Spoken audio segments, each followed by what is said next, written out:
All right, so it's time to go back to Salga. Globally, there is now more people living in cities than ever before, and this, of course, poses challenges to municipalities to keep up with the demand. Let's go back to Palesa, who has more about this. Palesa, good morning to you again.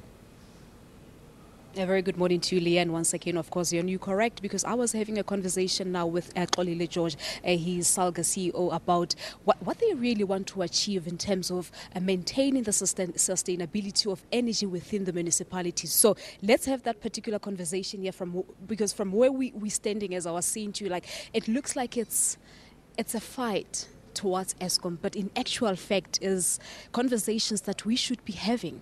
Good morning to you. Good morning, Palesa. Good morning to all the Morning Live viewers. It's definitely a conversation that we need as a future, because when you look at issues that are happening globally, there's major transitions and disruptions that are happening. And some of those transitions are informed by climate change commitments we've made as a country through the Paris Agreement.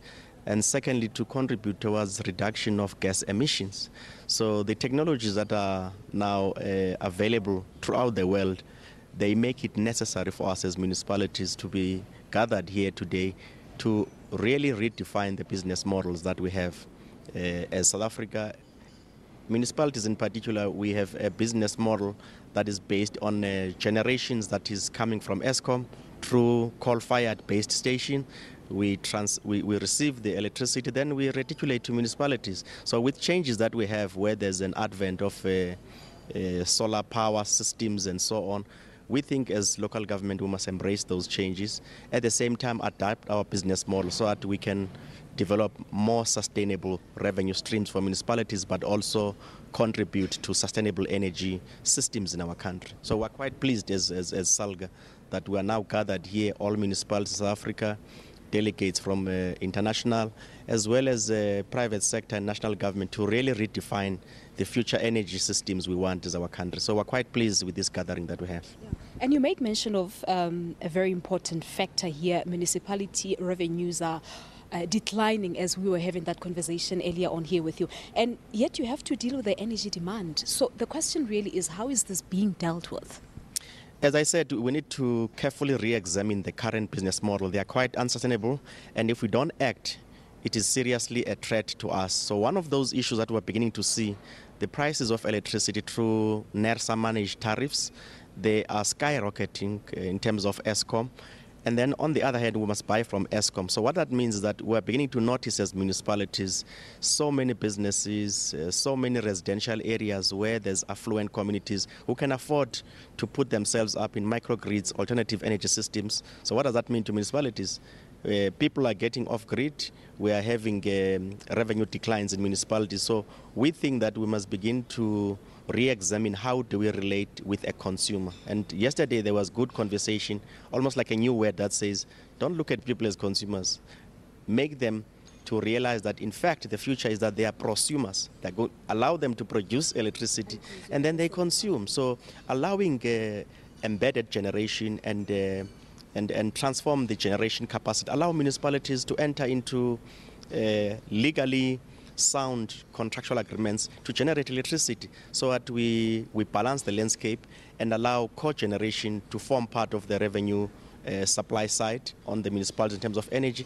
But we must also embrace technologies, which yesterday we shared so many sound suggestions that are coming across the board to say new technologies are in fact making it easy even for us to manage what we call the demand side of the energy. So our energy systems must be reformed, the business model value chain must be reformed, and thirdly, we need to make sure that sustainable, we've got a legally sound framework that enables municipalities to participate in the new alternative revenue mix instruments that we have in terms of the energy economy. But I believe, Mr. George, at the same time, you'll also be looking at the quest to aid the economic growth as well as to sort of reduce the financial burden on citizens.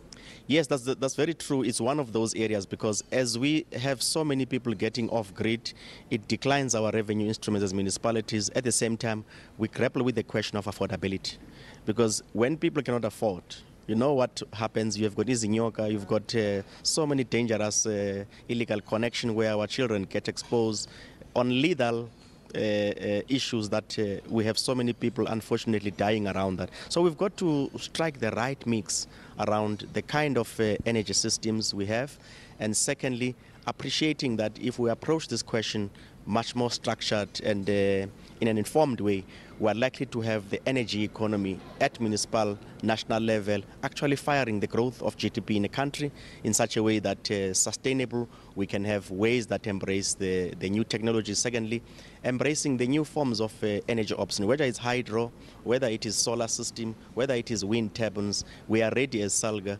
to take municipalities to the next level such that we've got the kind of energy future that is sustainable to all of us. All right. Interesting discussions indeed. We'll leave it at that for now. Thank you so much for coming through. Thank you very much, Palisa. Thank you so much to Xolile George. He's SALGA CEO, of course, talking to us about all our important conversations that have taken place from when the conference began about 2 weeks ago, as the conference will officially close today.